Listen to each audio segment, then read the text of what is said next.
Kamu sering ngerasa nggak produktif dan pengen marah-marah gak sih pas cuaca tuh rasanya panas, lembab, dan lengket? Ternyata ini reaksi yang wajar hadir karena tingginya kelembapan udara. Indonesia merupakan wilayah beriklim tropis yang salah satu karakteristiknya adalah punya kelembapan udara yang tinggi. Kelembapan udara ini yang mengukur banyak sedikitnya uap air di udara. Kok bisa sih kelembapan udara di Indonesia tinggi? Ini karena Indonesia ada di garis khatulistiwa yang bikin iklim di Indonesia cenderung hangat sepanjang tahun. Nah, karena mayoritas wilayah Indonesia ada di perairan dan arus air yang datang dari Samudra Pasifik ke Samudra Hindia itu air hangat, ini nih yang bikin banyak penguapan di wilayah Indonesia. Jadi tinggi deh kelembapan udaranya. Terus, apa sih dampaknya? Ini bisa berdampak buruk ke kesehatan guys. Bisa bikin mudah lelah, lesu, sampai bisa nyebabin hipertermia. Ada juga psikolog yang bilang kelembapan udara tinggi bisa bikin suasana hati jadi jelek. Bahkan ada orang-orang yang jadi tertekan dan ngalamin anxiety. Wah, gimana dong ngatasinnya?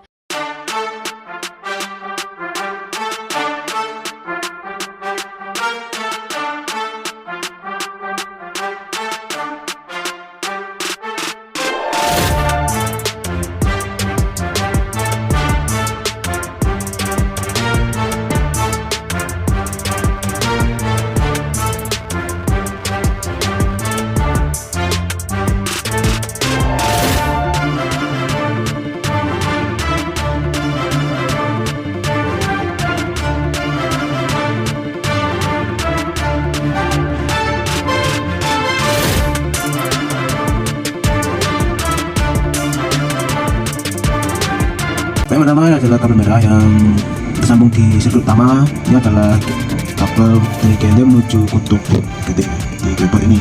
Kemudian yang kabel putih ini dari kabel daya 5 volt ke kutub positif. Dan ini ada di kolom-kolom mana ini saling terhubung untuk sumber daya. Kemudian ini ada beberapa sumber-sumber yang lain untuk mengaktifkan beberapa komponen. Yang ini adalah OLED.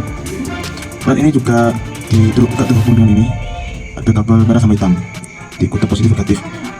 Ke kabel OLED ini kan dua sumber awal adalah sumber daya. Dua yang lain yaitu SDK terhubung pada bagian analog A5 dan juga SDA terhubung pada analog A4. Untuk mentranslasikan serial monitor di OLED ada di aplikasi, juga ada serial monitor di aplikasi dan serial monitor di OLED. Kemudian ini adalah DT11 ruangan sensor kelembapan dan suhu, dimana dua di kiri dan kanan terhubung pada sumber daya, sedangkan di bagian tengah terhubung pada digital. Relay yang bagian dua awal ini juga terhubung pada sumber daya dan juga satunya terhubung pada bagian digital nomor 7, pin 7 ke bagian ini. Kemudian ini adalah alat pemanas, biasanya ini dengan dryer, tapi untuk alat ini sebagai pemanas dalam suatu sistem, karena sistem yang tertutup. Ini adalah kabel USB yang terhubung pada laptop untuk mengirimkan data berupa coding yang sudah ditulis di aplikasi. Oke, di sini adalah sebuah potongan kabel di mana akan terhubung pada relay. Ini terhubung pada bagian normally open to end.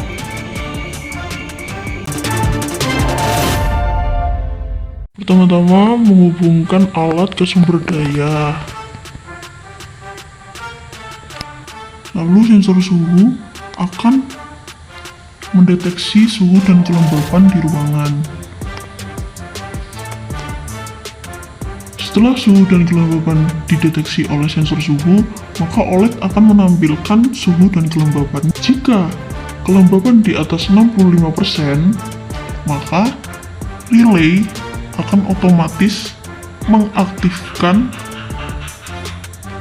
blower sehingga kelembapan bisa turun. Dan jika kelembapan sudah di bawah 45%, relay akan otomatis mati dan blower juga mati.